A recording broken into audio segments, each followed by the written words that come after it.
Hello everyone, I am doctor Lalit. I welcome you all in the CP prep. तो बच्चों, CSIR net का exam को लेकर बड़ी दुविधा होती है कि सर क्या ये इतना टफ एग्जाम है कि केवल 1% बच्चे क्वालिफाइड कर पाते हैं?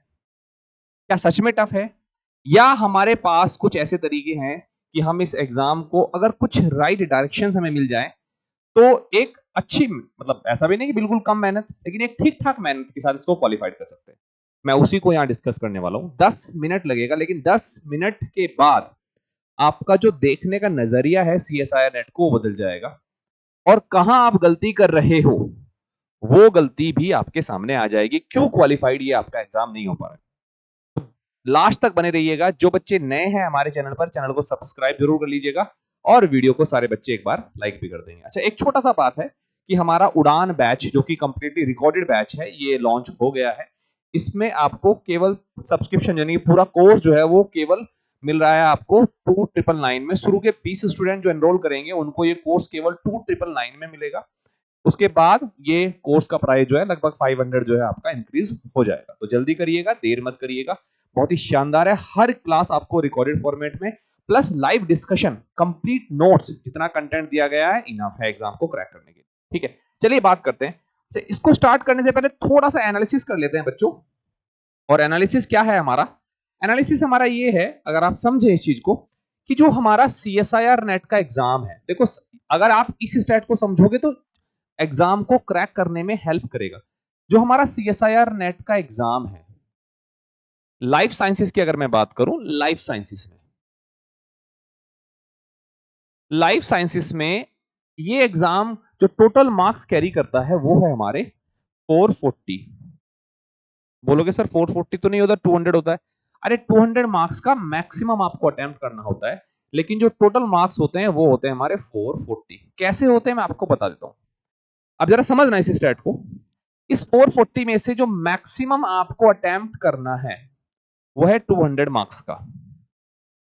और जनरल कैटेगरी में अगर आप जेआरएफ क्वालिफाइड करना चाहते हो तो इस बार जो हमारी कट ऑफ गई है, अगर मैं परसेंटेज की बात करूं, केवल हमारा 103 मार्क्स पर गई है। यानी कि अगर हम ध्यान से समझे बच्चों, हमें 440 में से 103, अरे यार 103 छोड़ दो, आप टारगेट लेके चलो कि मेरे को जो है 110 मार्क्स लेकर आने हैं आउट ऑफ 440। कितना परसेंट हो गया यार? हम अगर देखें ना तो ये तो परसेंटेज कुछ भी नहीं बैठ रहा हमारा, 25% ही बैठ रहा है। कितना? केवल 25%। भाई 440 को 100 मान दे, 220 हमारा 50% हो गया, 110 हमारा 25% हो गया। यानी कि इस पेपर को क्वालिफाइड करने के लिए केवल 25% नंबर मुझे लेकर आने हैं, जितने मेरे क्वेश्चंस हैं। ये तो कोई बड़ी बात नहीं हुई भाई, क्योंकि एमएससी हमने किया है 90% नंबर लेकर आ रहे हैं। अब बीएससी हमने किया है, इतना ही परसेंटेज या इतना ही सीजीपीए लेकर आ रहे हैं। फिर यहां ऐसा क्या हो रहा है हमसे कि हम 25% भी स्कोर नहीं कर पा रहे? क्या गलती हम कर रहे हैं, इसको समझते हैं। ठीक है ना? और उसी के बाद फिर जब आप एग्जाम दोगे ना तो कहां गलती हो रही है वो बात भी आपको समझ में आएगी। ठीक है, चलिएगा बच्चों, स्टार्ट कर लेते हैं इसको समझना। अब देखो, इसको थोड़ा सा ऐसे जानते हैं कि हमारे पास 3 पार्ट है। हमारे पार्ट, या 3 पार्ट बोल लो या 3 सेक्शन बोल लो, हमारे पास 3 सेक्शन है। ठीक है ना? हमारा है सेक्शन ए या पार्ट ए। पार्ट ए हमारा जनरल एप्टीट्यूड, जनरल साइंस का होता है। यानी कि अगर मैं बात करूं, जिसको जनरल एप्टीट्यूड हम लोग लिख देते हैं, यहां पर हमें टोटल जो क्वेश्चंस मिलते हैं वो मिलते हैं हमें 20 क्वेश्चन मैक्सिमम जो मिलते हैं हमें। इसमें से हमें जो अटेम्प्ट करने हैं वो है केवल 15। कितने अटेम्प्ट करने हैं हमें? केवल 15 क्वेश्चंस अटेम्प्ट करने हैं। 5 क्वेश्चन तो यही छूट में मिल गए। अब अगर इन 15 क्वेश्चंस में देखो, अब ये क्वेश्चन कैसे आते हैं। पार्ट ए को लेकर बच्चे बहुत परेशान होते, सर पार्ट ए। भाई देखो, पहली बात तो पार्ट ए हो, पार्ट बी हो या हमारा पार्ट सी हो, ऐसा नहीं है कि आपको तीनों सेक्शन में अलग अलग क्वालिफाइड करना है। आप अगर 100 नंबर पार्ट सी में ले आते हो और पार्ट बी में आप 5 नंबर ले आते हो इस कट ऑफ के हिसाब से, तो भी आप जेआरएफ क्वालिफाइड कर गए। यानी कि आप कोई भी किसी भी सेक्शन में ओवरऑल आपको स्कोर करना है कितना? 110 नंबर या 60% मान लो यार। ठीक है ना? 200 का 60% कह रहा हूं मैं, ओवरऑल का 60% नहीं कह रहा हूं मैं। ठीक है, तो अब समझो कि 15 क्वेश्चन आपको यहां अटेम्प्ट करने हैं। क्या होते हैं क्वेश्चन? उन 15 क्वेश्चन को अगर ध्यान से पढ़ोगे ना, ठीक है, मान लीजिए सारे क्वेश्चन नहीं कर पा रहे हो, लेकिन जब भी उनको तुम ध्यान से पढ़ोगे भाई, उसमें से 4-5 क्वेश्चन तो ऐसे होंगे जो आपकी बेसिक समझ पर सॉल्व हो रहे होंगे, उसके लिए लोड लेने की जरूरत नहीं है अलग से। ठीक है, 5 क्वेश्चन मान लीजिए आपने, भाई वहां पर कुछ जो है आपको जो है एप्टीट्यूड के क्वेश्चन होंगे या हमारा रीजनिंग के क्वेश्चन होंगे, भाई इनको तो देख के सॉल्व कर सकते हैं, उसके लिए स्पेशल कोई मेथड, स्पेशल तैयारी की जरूरत नहीं है, वो तो तुम्हारी समझ है और मुझे लगता है कि हर एक बच्चा उसको सॉल्व कर लेता है। ठीक है, तो मान के चल रहा हूं केवल और केवल मैं यहां पर 5 क्वेश्चन अटेम्प्ट कर रहा हूं। ठीक है ना, मतलब मुझे टोटल क्वेश्चन कितने मिले इस सेक्शन में? 20। मुझे मैक्सिमम अटेम्प्ट कितने करने हैं? 5। मैंने कितने अटेम्प्ट किए? मैक्सिमम अटेम्प्ट करने 15। मैंने कितने अटेम्प्ट किए? मैंने अटेम्प्ट लिया केवल 5 का, पर 5 मैं बिल्कुल सही करूंगा। 15 में 10 गलत करने से अच्छा है कि मैं केवल 5 सही करूंगा। भाई जिन पर मुझे कंफ्यूजन है उस क्वेश्चन को मुझे छोड़ना है, ये बात ध्यान रखिएगा। मतलब सीएसआईआर नेट में जितना इतने क्वेश्चन छूट के मिल रहे हैं, तो यहां पर हमारे लिए ये भी बहुत जरूरी बात हो जाती है कि कौन सा क्वेश्चन मुझे छोड़ना है जो मुझे नेगेटिव मार्क्स दे सकता है, जिसकी वजह से मेरा टाइम खराब हो सकता है। ध्यान समझिएगा बच्चों इसको। सेक्शन बी में हमारा जो है वो हमारा साइंस का रहेगा, यानी कि हमारा लाइफ साइंसेस के क्वेश्चन रहेंगे इसमें सारे के सारे, और क्वेश्चन होंगे टोटल 50। इन 50 में से 15-20 क्वेश्चन तो बहुत ही इजी होंगे, एकदम डायरेक्ट होंगे। 15-20 में तुम्हें थोड़ा सोचना पड़ सकता है, और कुछ क्वेश्चन हमारे अच्छे होंगे जो कि 2-4 क्वेश्चन नए कंसेप्ट पर भी होंगे। ठीक है, हम उनकी बात ही नहीं कर रहे, हम तो उन 15-20 इजी वालों की बात कर रहे हैं 50 में से। टोटल क्वेश्चन 15 थे, मैक्सिमम मुझे अटेम्प्ट करने थे 35। ठीक है, 35 अटेम्प्ट करने थे, मैंने अटेम्प्ट किए केवल 15। अब यहां पर 15 क्वेश्चन कौन से मुझे लेने हैं ये मेरे सिलेक्शन पे डिपेंड करेगा। यहां गलतियां क्या होती है, शुरू से लेके बैठे पार्ट बी को, पहला क्वेश्चन नहीं निकला, दूसरा नहीं निकला, तीसरा नहीं निकला, फोर्थ नहीं निकला, फिफ्थ निकला, पैनिक हो गए, यार तो क्वेश्चन बन ही नहीं। अरे भैया वेट करो, तुम्हारा टर्न भी आएगा। हो सकता है कि तुम्हारे जो सब्जेक्ट के या तुम्हारे जो फेवरेट क्वेश्चंस हैं या जिनको तुम अच्छे से अटेम्प्ट कर सकते हो बाद में हो, ये तो चांस की बात है ना, तो पैनिक नहीं होना। नहीं मिल रहा कोई बात नहीं यार, क्वेश्चन काउंट क्यों करने, ठीक है, क्वेश्चन को रीड किया, नहीं सोल्व हो रहा, आगे, टाइम वेस्ट मत करो उस पर। यहां पर मुझे इन 35 में से 15 क्वेश्चन ऐसे सिलेक्ट करने जो कि मैं मानता हूं अगर आपने एमएससी क्वालिफाइड किया, थोड़ा भी मेहनत किया है, ठीक है ना, और थोड़ा कोचिंग यूट्यूब पर हमारे इतने अच्छे लेक्चर्स पड़े हुए हैं, उनको आपने देखा, तो कोई बड़ी बात नहीं, मैं बेसिक बेसिक बात कर रहा हूं, 15 क्वेश्चन सॉल्व करना, it's not a big deal. ठीक है, सेक्शन सी में आपके टोटल क्वेश्चन, ये भी हमारा लाइफ साइंस से आएगा, टोटल क्वेश्चन है आपके 75। यहां से मैक्सिमम आपको अटेम्प्ट करने हैं 25। भाई 75 क्वेश्चन को आप रीड करो, मैं गारंटी लेता हूं इन 75 में से अगेन आपको 10-12 क्वेश्चन, 15 क्वेश्चन ऐसे मिल रहे होंगे जो एकदम आसानी से बन जाएंगे, क्योंकि कुछ तो पढ़ा है यार, कुछ तो बेसिक अंडरस्टैंडिंग पर वो क्वेश्चन दे रहा है, ऐसा तो है नहीं कि नील होके आ गए बिल्कुल एमएससी करके। मान लिया मैंने इन 25 में से मैं केवल 15 क्वेश्चन ही सिलेक्ट कर पाया, ये जो मैं मिनिमम क्वेश्चन की मैं बात कर रहा हूं, जो मैं शायद थोड़ी सी मेहनत करके और थोड़ी सी समझदारी दिखा के, जो क्वेश्चन मेरा टाइम ले रहा है उसको छोड़ो, अगले क्वेश्चन पे चलो, 15 ही तो, अरे 75 में से 15 क्वेश्चन ढूंढने हैं, मुझे ढूंढने हैं। ठीक है, यही स्मार्टनेस होती है, ये नहीं कि सारे क्वेश्चन पे लगे हुए, कंसेप्ट आधा अधूरा पता है फिर भी इस क्वेश्चन पे लगे हुए हो। मुझे एक बार बताना कितने बच्चे ऐसा टाइम खराब करते हैं अपना। ये मैंने मिनिमम क्वेश्चन लिए जो कि शायद एक बहुत ही एक बेसिक लेवल की तैयारी से, एक एवरेज तैयारी से मैं ढूंढ रहा हूं। जरा मार्क्स जोड़ना इसके, इसके मार्क्स हो गए 10, इसके मार्क्स हो गए 30 और इसके मार्क्स हो गए 60। 100 मार्क्स तो आपके लगभग लगभग ऐसे ही आ गए जिसमें आपने ज्यादा मेहनत नहीं लगाई। लेकिन जब हम डेडिकेटेड वे में तैयारी करते हैं, हमारे पास 13 यूनिट है, यहां पर भी समझना, यानी कि इतने मार्क्स तो मैं वैसे भी स्कोर कर लूंगा। तुम में से कितने बच्चे ऐसे होंगे जिनके इतने मार्क्स आते भी नहीं है, जबकि मैं ये कह रहा हूं अगर वही पेपर मैं, जरा एक बार खुद को एनालाइज करना बच्चों, ये नहीं कि दूसरे के भाषण सुन रहे, मैंने 2 दिन में तैयारी कर ली, मैंने 10 दिन में तैयारी कर ली, खुद को एनालाइज करो। जब तक खुद को नहीं करो कुछ नहीं होने वाला। आप एक काम करो, पेपर उठाओ कोई भी रिसेंट ईयर का और अपने आप को 3 घंटे का टाइमर दो और एक डिसाइड करके, ये करके देखना बच्चों, बस ये करना है आपको कि जो क्वेश्चन आपको आ रहा है और सही आ रहा है उसी को सोल्व करना है, एक्स्ट्रा क्वेश्चन पर आपको एफर्ट देना ही नहीं है। ठीक है, 3 घंटे लेके बैठ जाओ, 3 ही घंटे तो खराब होंगे पर समझ बहुत बढ़ जाएगी। करके देखना है पेपर, जो बार बार अटेम्प्ट दे रहे हैं फेल हो रहे हैं। 3 घंटे का टाइमर लगाया, मैं मुझे इस मार्क्स को किसी को नहीं दिखाना, मेरे खुद के लिए है, मुझे किसी को बताना भी नहीं कितने मार्क्स आए, लेकिन ईमानदारी, तो मैं उतने ही क्वेश्चन अटेम्प्ट करूं जिस पर मैं फुल कॉन्फिडेंट हूं। करके देखना, आराम से आप 120-30 नंबर का सॉल्व कर रहे होंगे, फिर पेपर में क्या हो जाता है भाई, पैनिक हो जाते हो एक्स्ट्रा अटेम्प्ट करने के चक्कर में। एक्स्ट्रा अटेम्प्ट करना ही नहीं है, ये आपके पेशेंस को भी जांच रहा है, क्योंकि आगे पीएचडी में पेशेंस चाहिए। तो अगर आप देखोगे इतने नंबर आप आसानी से ले आए, ठीक है। अब थोड़ा एफर्ट लगाना है। एफर्ट कहां लगाना है, हमारे पास टोटल जो यूनिट है, बार बार प्लाज्मा मेम्ब्रेन आ जा रही, कहीं क्वेश्चन ना आ जाए, हमारे पास जो टोटल यूनिट है वो है हमारी 13। देखो अब आप सोचो कि सर कितना आसान एग्जाम हो गया अगर मैं बहुत ही ऑर्गेनाइज होकर खुद को कंट्रोल करके, ज्यादा नेगेटिव ना करके। यहीं पर आपको मैं दूसरा स्टेट देता हूं, एक बच्चा है जिसने यहाँ 15 के 15 क्वेश्चन किए, यहाँ 35 के 35 क्वेश्चन किए, यहाँ 25 के 25 क्वेश्चन किए, लेकिन सही इतने ही है भाई। वो सही जो है तुम्हारे, वो तो एक्स्ट्रा अटेम्प्ट किए बिना भी सही थे, क्योंकि उस पर तुम कॉन्फिडेंट थे। अब सोचो यहां पर उसने नुकसान कितना कर लिया, 2.5 मार्क्स का, क्योंकि यहां उसने 10 क्वेश्चन जो है, 2.5 की बात नहीं कर रहे हैं, सॉरी 2.5 मार्क्स नहीं, यहां पर मान लीजिए हमारे पास 15 क्वेश्चन हमें मैक्सिमम अटेम्प्ट करने थे, 5 में सही कर सकता था, मैंने फिर भी 15 किए।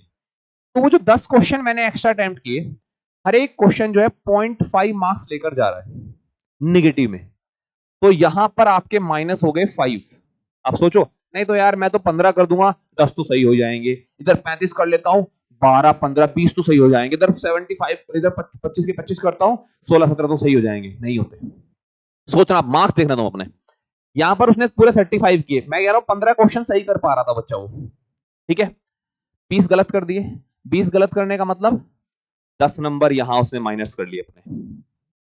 यहां पर वो 15 सही कर पा रहा था, उसने 10 यहां पर गलत कर दिए, ठीक है ना, 10 नंबर उसके यहां पर माइनस चले गए। 10 10 20 5 25, 75 मार्क्स ही रह गए। 75 मार्क्स पे तो नहीं क्वालिफाइड कर पाओगे।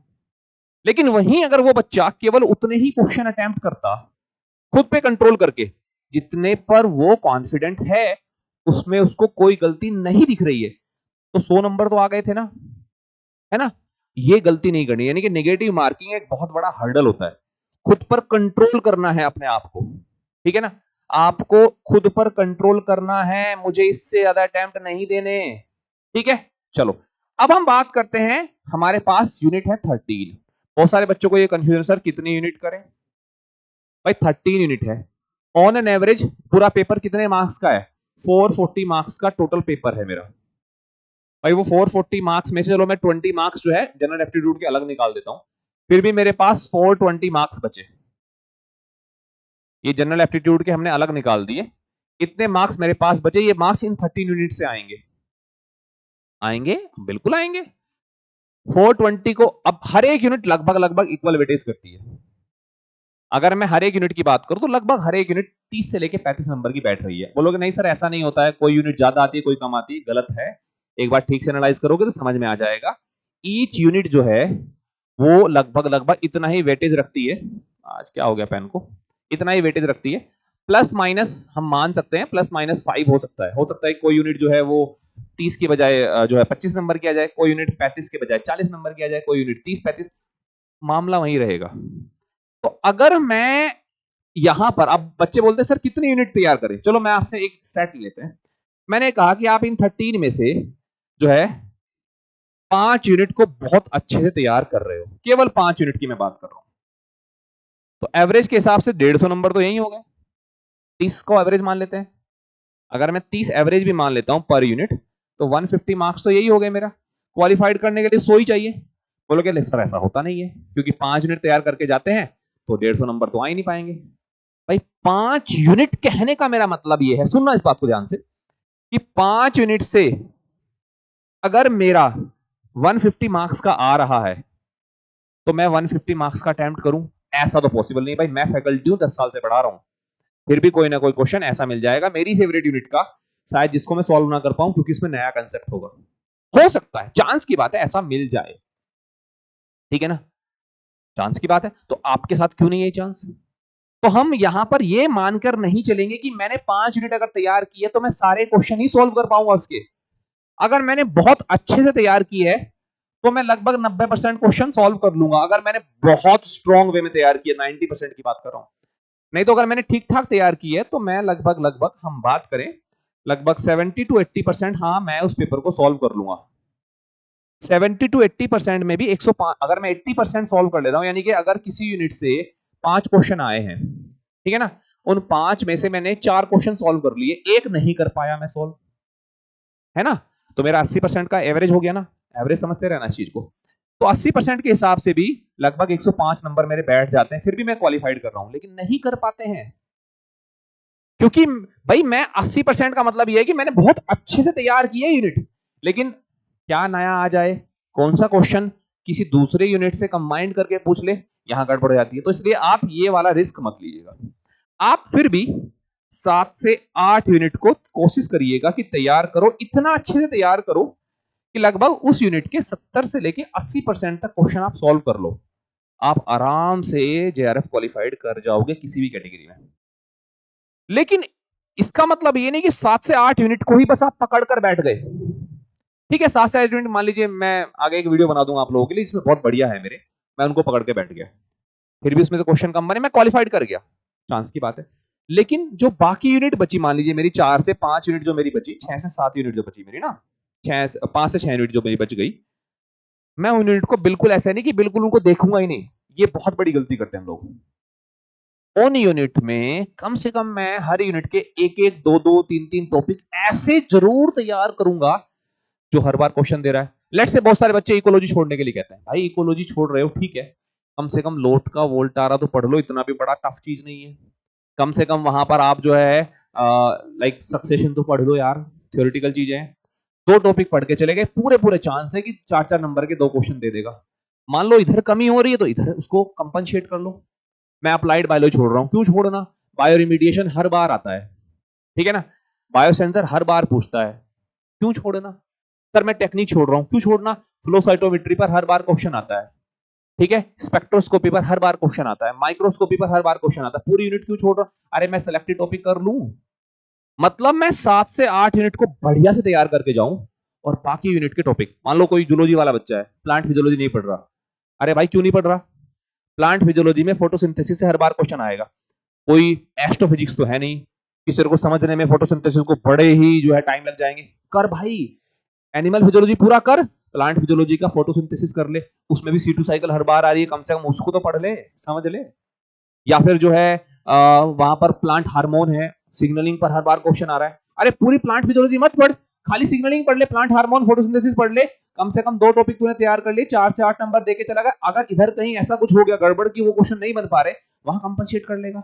ऐसे ही जो हमारा प्लांट वाला बच्चा है, अरे भैया एंडोक्राइनोलॉजी पढ़ ले, तो भैया इस बात को ध्यान में रखते हुए, इस स्टैट को ध्यान में रखते हुए कि मेरे को उतना ही अटेम्प्ट करना है जितने पर मैं कॉन्फिडेंट हूं, इस पर मुझे जरा गड़बड़ लग रही है छोड़ देना है, आराम से इतने नंबर ले लोगे।